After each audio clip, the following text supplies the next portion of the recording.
नमस्कार साथियों, मैं आज विनोद श्रीवास्तव आप सबके समक्ष एक नई वीडियो कक्षा 10 से रिलेटेड लेके आया हूं। इस वीडियो के माध्यम से मैं एक्सरसाइज 1.3 का जो पोर्शन है वो क्लियर करूंगा।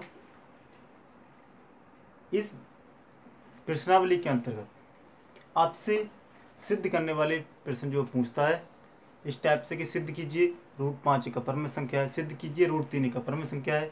ये 5 या 6 सवाल हैं इस प्रश्नावली के अंतर्गत, और इन प्रश्नावली में से एग्जाम में आपके जरूर एक प्रश्न जो है जरूर आता है। तो अगर आप इस प्रश्नावली को लगभग 15 मिनट ही दे देंगे, 10 मिनट ही दे देंगे, तो मुझे उम्मीद है आपके यहाँ से जो है 4 नंबर जो है क्लियर हो जाएंगे। तो मुझे आशा है आप जो है यहाँ से इसको देखेंगे इस वीडियो को और अपने साथियों को भी बताएंगे। बहुत ही इंपॉर्टेंट प्रश्नावली है जिसको हम लोग आज करने जा रहे हैं। पिछली वीडियो मैंने आपको 1.1, 1.2 ये एक्सरसाइज मैंने फिनिश कर दी है और आज मैं आपके समक्ष 1.3 प्रश्नावली लेकर आया हूँ। तो अगर आप मेरे चैनल पर नए आए हैं तो इस वीडियो को लाइक करें और मेरे चैनल को सब्सक्राइब करें, और अपने जितने भी आपके साथी हैं कक्षा 10 का अध्ययन कर रहे हैं उन सबको बताएं कि विनोद भगवतीपुर चैनल पर निःशुल्क बिल्कुल निःशुल्क आपको जो है कक्षा 10 और कक्षा 12 और कंपटीशन एग्जाम की वीडियो उपलब्ध कराई जाती है। तो आइए शुरू करते हैं आज का पोर्शन। कह रहा है सिद्ध कीजिए, कह रहा है पहला प्रश्न, सिद्ध कीजिए कि √5 एक अपर में संख्या है, अपर में संख्या है। मैंने पिछली वीडियो के माध्यम से आपको बताया था कि अपर में संख्या और पर में संख्या क्या होती है। आज आपको पुनः एक बार बता देता हूँ अपर में संख्या क्या होती है।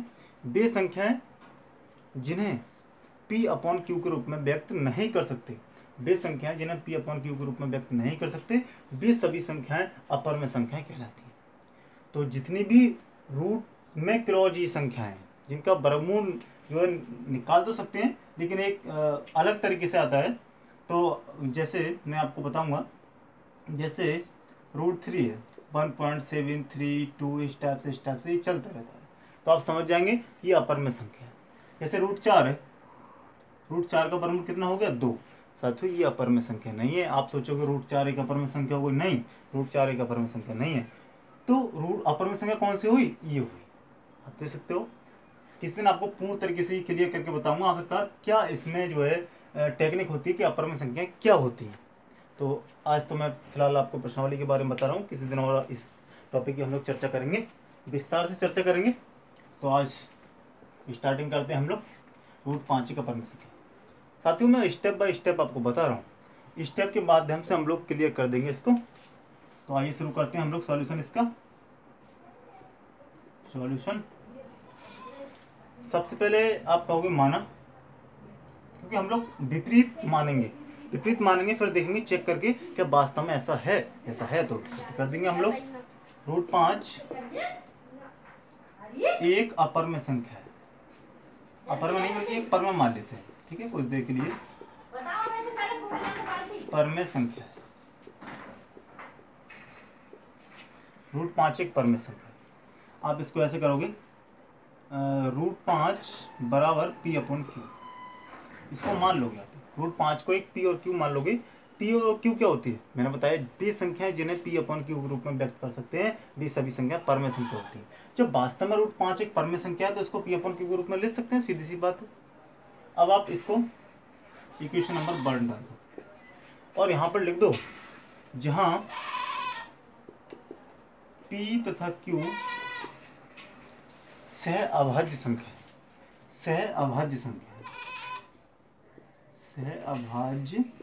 संख्याएं हैं। सहअभाज्य संख्या क्या होती है, वे संख्याएं जिनका मासा 1 होता है, वे सभी संख्याएं सहअभाज्य संख्या कहलाती हैं। अब आप लिखोगे यहाँ पर समीकरण 1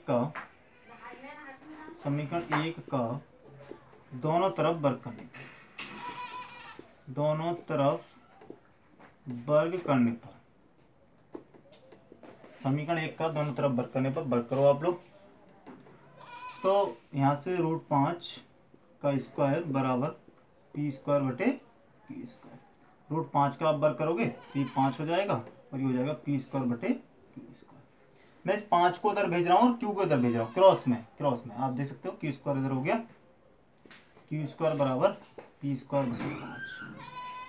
अभी कुछ देर पहले मैंने आपको बताया था कि पी और क्यू सहभाज्य संख्या है, ठीक है। सहभाज्य संख्या है तो इनका जो मल्टीपल होगा केवल एक होगा। तो अब यहाँ पर क्या आया आप देख सकते हो, ये पी स्क्वायर किससे डिवाइडेड है, 5 से डिवाइडेड है। तो यहाँ पर आकर आपको कुछ लग रहा है ना 5 से डिवाइडेड क्यों है, जब हमें पता है कि केवल 1 से डिवाइडेड है और यहाँ पर लिखा हुआ है कि 5 से डिवाइडेड है, तो बिल्कुल विपरीत स्थिति होती चली जा रही है। चलो चेक करते हैं। फिलहाल आप लिखोगे पी 5 से विभाजित है, पी 5 से विभाजित, पी 5 से विभाजित है बिल्कुल। अब सेकंड कंडीशन चेक कर लेते हैं। सेकंड कंडीशन द्वितीय स्थिति, द्वितीय स्थिति में क्या आप करोगे, इसमें द्वितीय स्थिति में क्या करोगे, मानो P बराबर, मान लो P बराबर कोई वैल्यू मान सकते हैं आप लोग, ठीक है। P बराबर मैंने मान लिया 5 m, कोई भी संख्या आप लोग मान सकते हो, लेकिन ध्यान 5 क्यों लिए, क्योंकि साथियों 5 जब तक इसमें ये 5 से डिवाइडेड है इसका मतलब ये 5 यहाँ पर होगा, इसलिए यहाँ पर 5 लिए। m को ये अलग मल्टीपल ले लिया। तो चलो रखते हैं हम लोग इसमें p की जगह 5m, ये क्यू स्क्वायर हो गया। 5 को दर भेज दो आप लोग, 5 क्यू स्क्वायर बराबर, और p की जगह कितना रख रहे हो आप लोग, 5m रख दो। इस बात से क्लियर आ रहा होगा साथियों, इधर लिखता हूँ मैं। अब 5 क्यू स्क्वायर ऐसे रहने दो आप लोग, ये कितना हो गया 5m 25, और ये हो गया m स्क्वायर, 5 से डिवाइड कर दो इसको, 5m 25, ये हो गया क्यू स्क्वायर बराबर 5m स्क्वायर। 5 को इधर लेके आओ आप लोग, तो क्यू स्क्वायर बटे 5, क्यों गुणा वाली वैल्यू हमेशा बटे में आती है। क्या लग रहा है आपको, आप देखो यहाँ पर p 5 से डिवाइडेड था, यहाँ पर q 5 से डिवाइडेड है।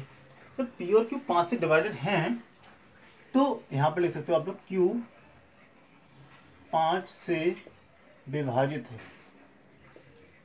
p 5 से q 5 से विभाजित है, यहाँ p 5 से विभाजित था, यहाँ q 5 से विभाजित है। तो हमने तो सहभाज्य संख्या ली थी ये, लेकिन ये तो विभाजित आ रही है आपस में। तो आपको क्या लग रहा है, यहाँ पर ये हो गया, इसका मतलब ये हो गया, आप लोगोगे ये कैसी स्थिति प्रकट हो रही है, यहाँ से विरोधाभास की स्थिति प्रकट हो रही है। यहाँ से कैसी स्थिति प्राप्त हो रही है साथियों, विरोधाभास, क्योंकि हमने मल्टीपल लिया था एक, क्योंकि सहभाज्य संख्याओं का तो एक ही मल्टीपल होता है, और यहाँ पर मल्टीपल का कितना निकल के आ रहा है, 5। तो आप लिखोगे अतः यहाँ विरोधाभास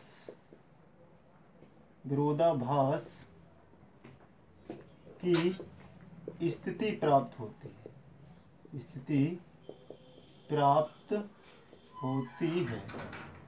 विरोधाभास की स्थिति प्राप्त हो रही है, क्योंकि हमने तो यहाँ पर मल्टीपल एक लिया था, क्योंकि सहभाज्य संख्याएं वे होती हैं जिनका मल्टीपल एक होता है, लेकिन यहाँ पर इनका मल्टीपल कितना आ रहा है, देखो आप साथियों, यहाँ पर भी 5 आ रहा है और यहाँ पर भी 5 आ रहा है।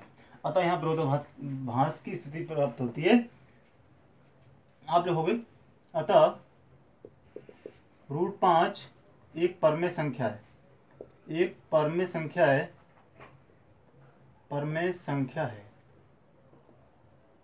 अतः √5 एक परमेय संख्या है। ये कहना गलत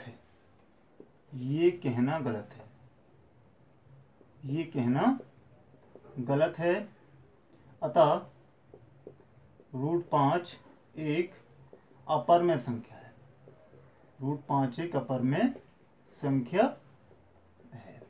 इस टाइप से हम लोग इसको कर सकते हैं। आप देख लीजिए साथियों, सबसे पहले मैंने लिखा माना √5 एक परमेय संख्या है, उल्टा लेके चले हम लोग, उल्टा लेके चलना तो परमेय संख्या आनी चाहिए, सीधी सी बात है, हमने मान लिया है। तो √5 p/q मान लिया, p/q हमने इसलिए मान लिया क्योंकि ये सहभाज्य है, ठीक है।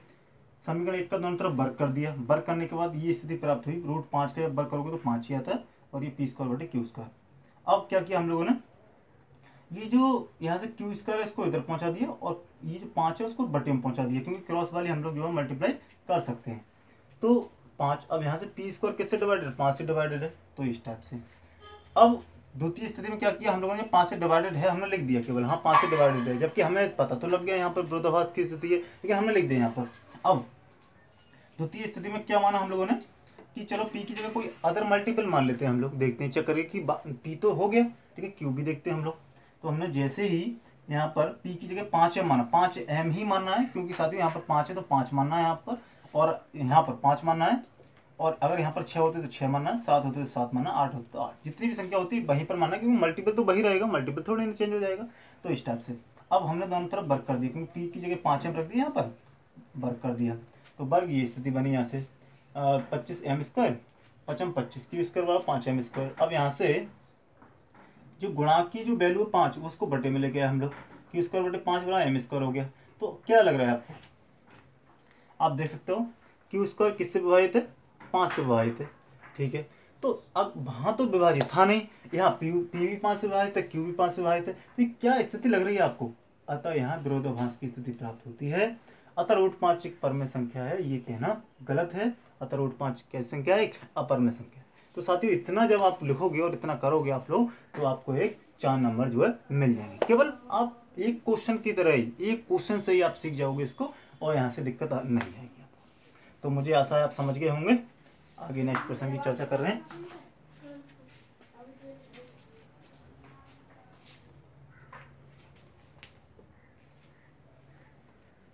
देखते हैं साथियों, बहुत ही आसान सा है ये टॉपिक, लेकिन यहाँ से आपको जो है काफी कुछ चीजें सीखने के लिए मिलती हैं। अच्छा, नेक्स्ट प्रश्न है, आपसे कह रहा है सिद्ध कीजिए 3 प्लस 2√5, सिद्ध कीजिए 3 प्लस 2√5 एक अपरमेय संख्या है। सिद्ध कीजिए कि 3 प्लस 2√5 एक अपरमेय संख्या है। तो जैसे जैसे मैंने आपको तरीका बताया है, बिल्कुल वही तरीका आपको फॉलो करना है। चलिए करते हैं हम लोग। माना 3 प्लस 2√5, इसको आप कुछ देर के लिए ऐसे मान लो, p/q मान लो, क्योंकि परमेय अपरमेय तब पता चलेगा ना कि यहाँ पर तो ये संख्या जो है ऐड है, इसमें 3, इसलिए हम लोग अभी नहीं कह रहे हैं यहाँ पर, वैसे कह सकते हैं, कोई दिक्कत वाली बात नहीं है। अब 3 को दूसरी तरफ भेजो और यहाँ पर लिख दो, पहले आप लिख ही दो। माना 3 प्लस 2√5 एक परमेय संख्या है, परमेय संख्या है। तो इसको आप इस टाइप से लिखोगे 3 प्लस 2√5, मैंने क्या बताया था, परमेय संख्या को p/q के रूप में ले सकते हैं, इसलिए हमने इसको p/q लिखा। अब 3 इधर पहुंचाओ, इसको 2√5 बराबर p/q माइनस के 3, इसको हल कर लो आप लोग, हो जाएगा 2√5 बराबर, लासा हो गया इसका q से q कैंसिल, कितना बचा p माइनस, और ये हो गया 3। तो अब यहां से आप देखोगे कि दो जो गुणा में है वो बटे में पहुंचा दो, √5 बराबर p माइनस 3q बटे 2। अब आपने ऊपर लिखा है कि p/q, जहां यहां पर ले सकते हो, जहां p, सह अभाज्य संख्या है, सह अभाज्य संख्याएं है। अब सह अभाज्य संख्याओं के बारे में मैंने आपको बता दिया है कि वे संख्याएं जिनका मासा 1 होता है, कोई भी मल्टीपल नहीं होता, 1 के अलावा कोई मल्टीपल नहीं होता। तो आप देख रहे हो यहाँ पर तो 3 भी मल्टीपल है, इसका 2 मल्टीपल है। क्या लग रहा है आपको, जब 2 और 3 मल्टीपल है, आप देख सकते हो यहाँ पर कैसी स्थिति प्राप्त हो रही है, आपको विरोधाभास की स्थिति प्रकट हो रही नहीं हो रही है। तो आप कह सकते हो p माइनस 3q/2q एक परमेय संख्या है, ठीक है, परमेय संख्या है।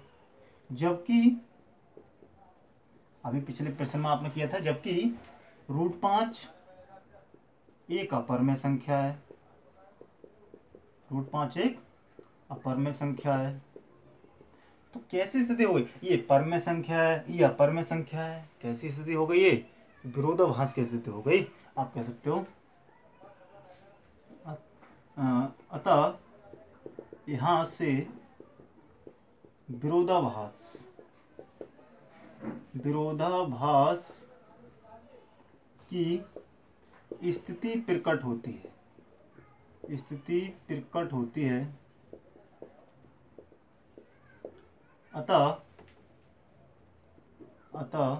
3 + 2√5 एक परमेय संख्या है, एक परमेय संख्या है। अतः 3 + √5 एक परमेय संख्या है। अतः यहाँ से विरोधाभास की स्थिति प्रकट होती है। अतः 3 + 2√5 एक परमेय संख्या है जो कि गलत है, अतः 3 + 2√5 क्या संख्या है? एक अपरमेय संख्या। साथियों, एक सिस्टम से लिखने का, एक अच्छी राइटिंग का और एक अपना एक तरीका होता है लिखने का, उस पर बहुत प्रभाव पड़ता है। अगर आप वास्तव में एक अच्छे तरीके से प्रश्न को डिजाइन करते हो तो वास्तव में आपको नंबर पूरे मिलेंगे और अच्छे नंबर मिलेंगे। तो इस तरह से प्रश्न हमने वैसे किया था। देखो वर्ग की यहाँ पर स्थिति नहीं आई थी, अगर यहाँ जरूरत पड़ती तो हम लोग वर्ग जरूर करते, लेकिन यहाँ पर यहीं पर ये काम चल गया हमारा, इसलिए हम लोगों ने इसको उस तरीके से नहीं पढ़ाया। तो मुझे आशा है आप समझ गए होंगे। नेक्स्ट प्रश्न की ओर चर्चा करते हैं हम लोग अब।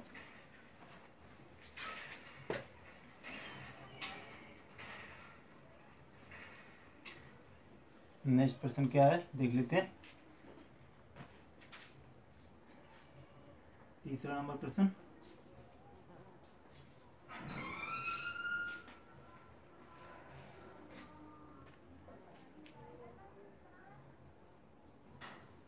ये आपका दूसरा हो गया, 3 + 2√5 हो गया।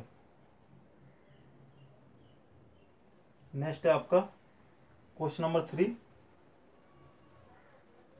पहला हो गया, दूसरा हो गया, तीसरे में 3 पार्ट आपको दे रखे हैं। तीसरा क्वेश्चन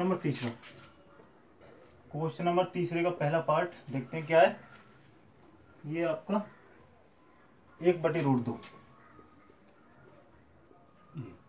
ये पहला पार्ट है। मैं यहाँ पर चाहे यहाँ पर लिख दो आप लोग, या यहाँ पर लिख दो 1/√2। मैं यहाँ पर इसको नंबर डाल देता हूँ, ठीक है साथी। तीसरे का पहला पार्ट और 1/√2। अब देखते हैं यहाँ से कह रहा सिद्ध कीजिए कि 1/√2 एक अपरमेय संख्या है। तो मैंने आपको बता दिया, वही आपको तरीका करना है। तरीका आपका वही रहेगा। माना 1/√2 एक परमेय संख्या है, परमेय संख्या है। 1/√2 एक परमेय संख्या है। अब आप क्या करोगे, जब परमेय संख्या है तो P/Q के रूप में व्यक्त कर सकते हैं। जब परमेय संख्या है तो P/Q के रूप में व्यक्त कर सकते हैं। इसको हम लोग 1/√2 बराबर कितना लिखोगे आप लोग, P/Q। अब यहाँ पर कोई पक्षांतर करने की गुंजाइश नहीं है। अगर गुंजाइश होती तो हम लोग जरूर करते। तो क्या करोगे, दोनों तरफ वर्ग करने पर, समीकरण फर्स्ट डाल दो आप लोग इसको, दोनों तरफ वर्ग करने पर,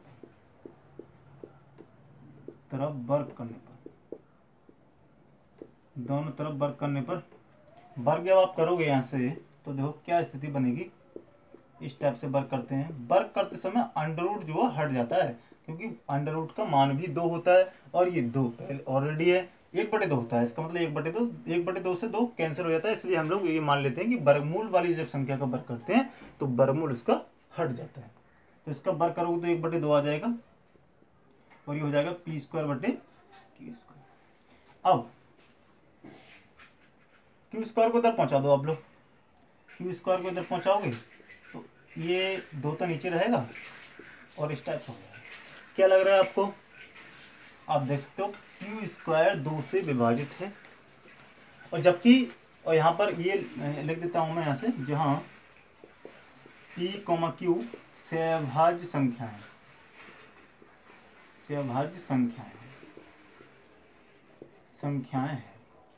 सहभाज्य संख्याएं तो मल्टीपल 1 हुआ और यहाँ पर कितने से डिवाइडेड है, 2। तो इसका मतलब इसका मल्टीपल 2 हुआ। तो आप लिख दोगे Q 2 से विभाज्य, Q 2 से विभाज्य क्यू 2 से विभाज्य। अब मैंने बता दिया जब एक टर्म हमने कर दिया दूसरे टर्म को भी बताना होता है, तो जिससे विभाजित है उसके ऊपर वाली संख्या को मान लेते हैं। क्यू बराबर आप ये मान लो, जब 2 यहाँ पर तो आप मानोगे 2m और रख दो आप लोग इसमें क्यू बराबर 2m। क्लियर हो रहा होगा साथियों, क्यू बराबर 2m रख दो यहाँ पर, तो मैं 2m यहाँ पर रख रहा हूँ, क्यू बराबर 2m और ये 2 की तरफ पहुँचा दो आप। क्यू बराबर 2m रखूंगा तो मैं यहाँ से स्क्वायर तो करना पड़ेगा क्योंकि स्क्वायर है ये, और ये 2p स्क्वायर। अब मैं इधर कर रहा हूँ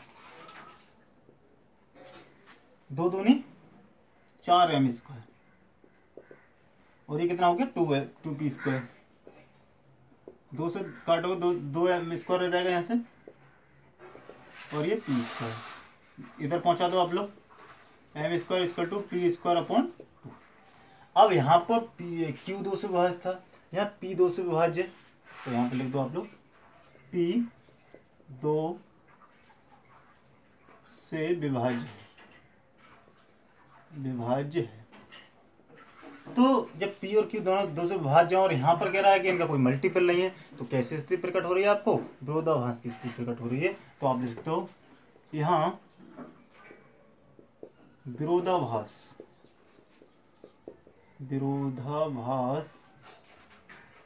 की स्थिति प्रकट होती है। अतः 1/√2 अतः 1/√2 एक परमेय संख्या है। अतः 1/√2 एक परमेय संख्या है जो कि गलत है।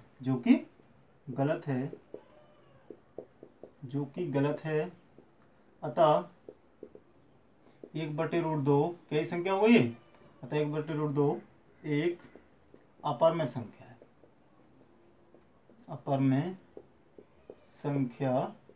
है। इस टाइप से आप इसको कर सकते हैं। तो वही स्टेप जो हमने पहले क्वेश्चन में फॉलो किए थे, वही स्टेप इसमें भी फॉलो करना है, तो आराम से हम लोग इसको कर सकते हैं। तो आइए नेक्स्ट प्रश्न की ओर बढ़ते हैं हम लोग।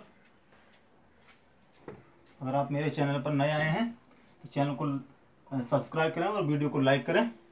इस चैनल के माध्यम से आपको कक्षा 10 और कक्षा 12 का संपूर्ण हल, मैथमेटिक्स का संपूर्ण हल आपको इस वीडियो के माध्यम से मिलता है।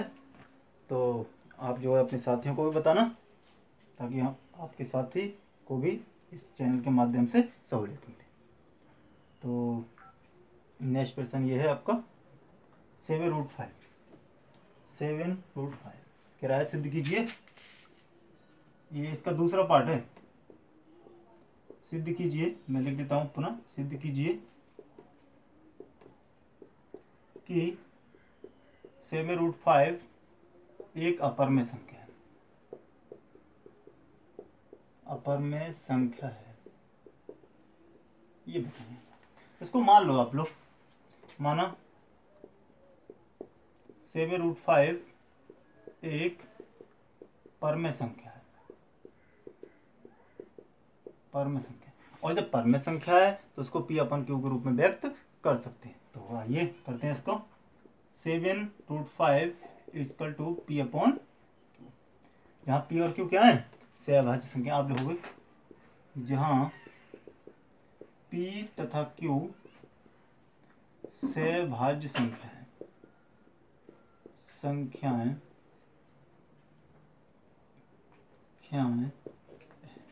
सहभाज्य संख्याएं, तो आप इसको समीकरण फर्स्ट मान सकते हो। समीकरण फर्स्ट में इसको मान रहा हूँ।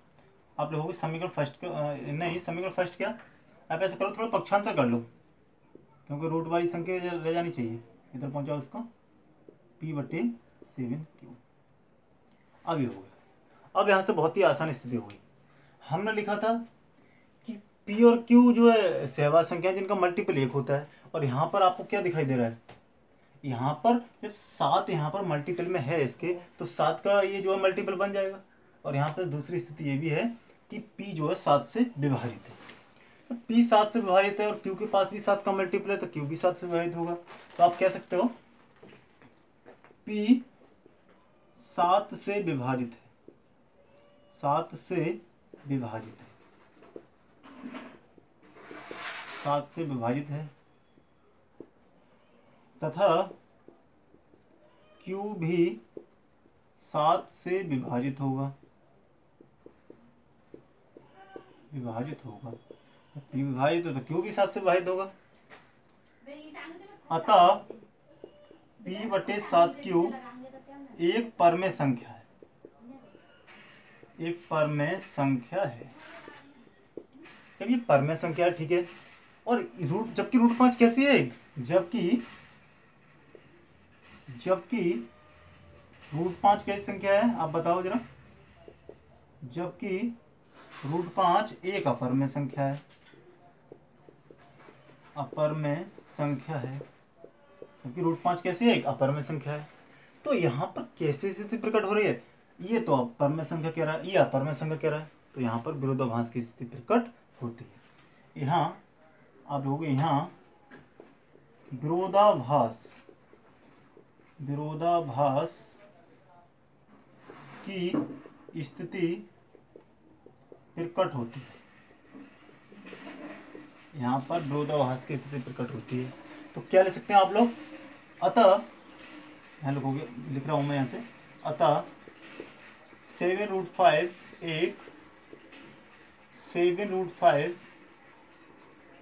एक परमेय संख्या है, अतः 7√5 एक परमेय संख्या है जो कि गलत है, अतः 7√5 एक क्या संख्या हो गई, अपरमेय संख्या है। साथियों, अगर आपको लिखने की कला आ गई तो मुझे यकीन है आपको पूरे नंबर मिलेंगे और अच्छे नंबर मिलेंगे। तो इस हिसाब से हम लोग कर सकते हैं। केवल हमें इतना ध्यान रखना है कि P और P/Q को हमें मल्टीपल दिखाने की कोशिश करना है। क्या आखिरकार ये किस संख्या के मल्टीपल है, तो जैसे ही मल्टीपल दिखाने की स्थिति करेंगे हम और दिखा देंगे तो ये विरोधाभास की स्थिति प्रकट हो जाएगी। और विरोधाभास की स्थिति जैसे ही प्रकट होगी तो आप इसको ले सकते हैं, ये ले। तो मुझे आशा आप समझ गए होंगे। नेक्स्ट प्रश्न की ओर आगे बढ़ते हैं। बहुत ही इजी है साथियों, इसमें करना कुछ नहीं है आपको, बस थोड़ा ध्यान ही देना है प्रत्येक क्वेश्चन पर। नेक्स्ट प्रश्न है 6+√2। ये इसका जो है तीसरा पार्ट है, 6+ और नेक्स्ट प्रश्न है इसका √2। इस टाइम से तो आप वही करोगे, माना 6+√2 एक कई संख्या मानेंगे, बताओ, परमेय संख्या है। माना 6+√2 एक परमेय संख्या है, अब परमेय संख्या को किससे रिप्रेजेंट करते हैं हम लोग, परमेय संख्या को किससे रिप्रेजेंट करते हैं, P/Q से। 6+√2 बराबर P/Q। और जहां P और Q क्या है, मैं लिख देता हूं, जहां P तथा Q कैसे हैं, सहभाज्य संख्या है, सहभाज्य लिख दो, चलो, सहभाज्य संख्या है। जो सहभाज्य संख्या है तो आप इसको जो है पक्षांतर करो, इसको जब पक्षांतर करोगे तो √2 ऐसे रहने दो साथियों, आप इसको दूसरी तरफ पहुंचा दो, इसको इधर पहुंचाओ जरा, लासा लो इसका, P-6, ये लासा इसका आएगा Q से Q कैंसिल, क्या बचेगा P, और माइनस यहाँ से आ जाएगा ये 6Q। अब बस स्थिति आपकी क्लियर हो चुकी है। आपको मल्टीपल ढूंढना होता है और मल्टीपल आपको मिल चुका है। क्यों, क्योंकि यहाँ पर Q देखो आप 6 का मल्टीपल आ गया, और यहाँ पर क्या सहभाज्य में क्या होता है, Q जो 1 का मल्टीपल है, तो विरोधाभास की स्थिति हो गई, नहीं हो गई। तो आप लिखोगे P-6Q एक परमेय संख्या। आप यहाँ पर ये भी ले सकते हो, Q 6 से विभाज्य है, और ये भी लिखोगे आप लोग P-6Q बटे Q एक परमेय संख्या है। जब विभाज्य है तो सीधी सी बात है परमेय संख्या तो होगी। P-6Q बटे Q एक परमेय संख्या है,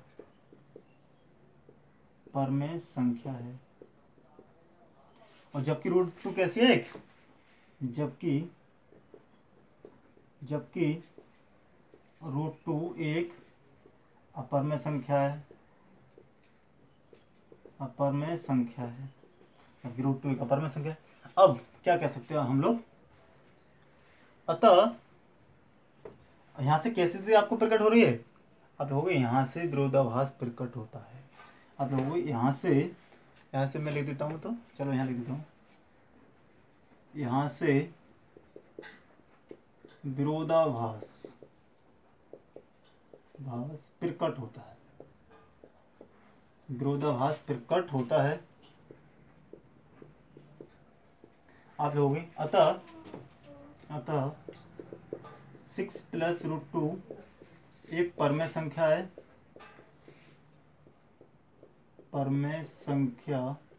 है, जो कि गलत है, अतः 6 + √2 एक क्या संख्या है, अपरमेय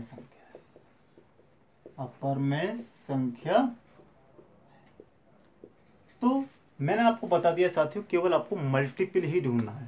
अगर आपको मल्टीपल मिल जाता है तो आप यकीन मानिए आप इसको परमेय संख्या रिप्रेजेंट कर देंगे, और दूसरी वाली संख्या तो परमेय संख्या है ही, तो यहाँ से विरोधाभास की स्थिति प्रकट हो जाएगी। और विरोधाभास की जैसी स्थिति प्रकट होती है तो आप यहाँ पे लिख दीजिए कि 6 + √2 एक परमेय संख्या जो कि गलत है, अतः 6 + √2 एक अपरमेय संख्या है।